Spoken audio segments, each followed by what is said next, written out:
ధర్మ teachers union ఆవిర్భావ సభకు ముఖ్య అతిథిగా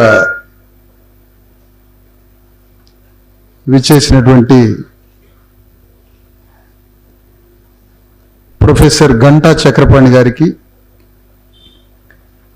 మరియు వేదిక మీద ఉన్నటువంటి senior professors Delhi university Tirumali గారికి, మురళీ మనోహర్ గారికి కాకతీయ యూనివర్సిటీ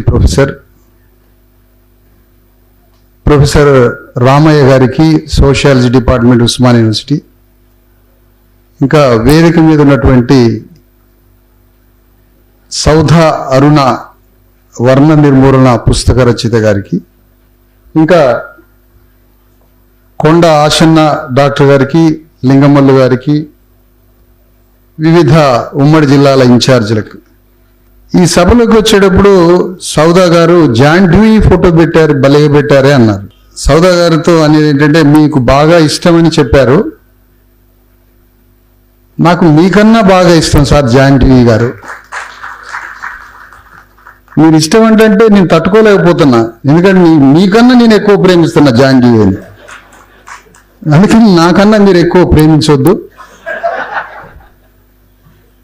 ఎందుకంటే మనకి మావో అంటే తెలంగాణలో ఒక విప్లవం.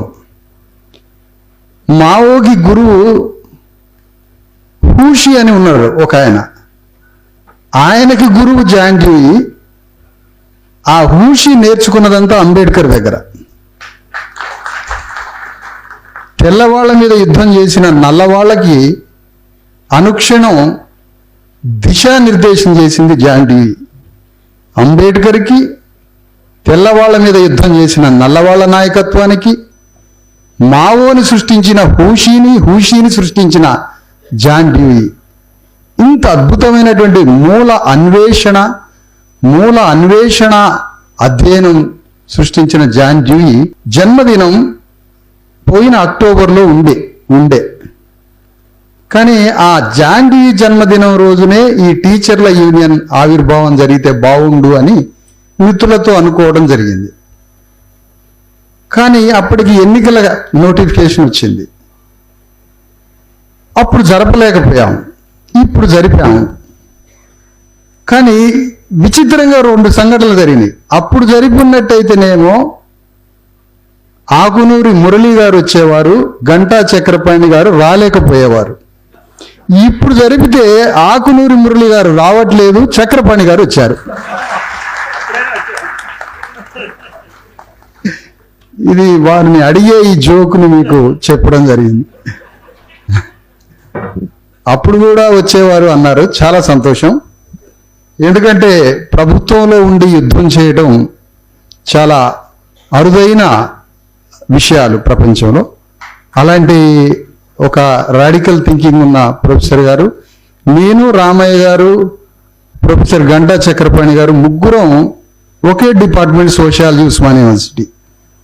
మాకు సత్యనారాయణ గారు అని వారికి కూడా గురుగారే అనుకుంటున్నాను నేను, మీకు కూడా అట్లా ఒకే డిపార్ట్మెంట్ కావడం కూడా వెరీ హ్యాపీ.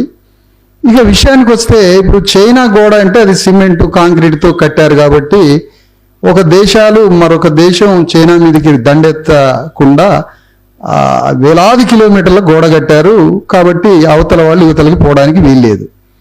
మరి ఈరోజు ధర్మ టీచర్స్ యూనియన్ కార్యక్రమానికి 220 మంది టీచర్లు హాజరయ్యారు, కానీ మరో 400 మంది హాజరు కాలేకపోయారు.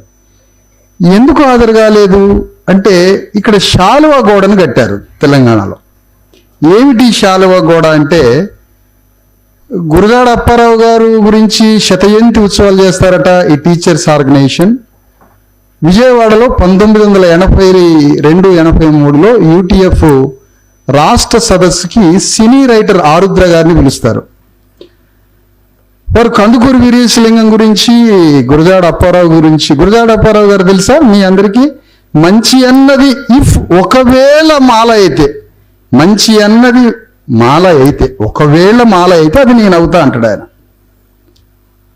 ఒకవేళ మంచి అన్నది మాల అయితే, మీరు ఏదైనా పెళ్లి సంబంధానికి పోయి ఈ అమ్మాయి మంచిదైతే నేను చేసుకుంటానండి చెప్పు తీసుకొని కొడతారు.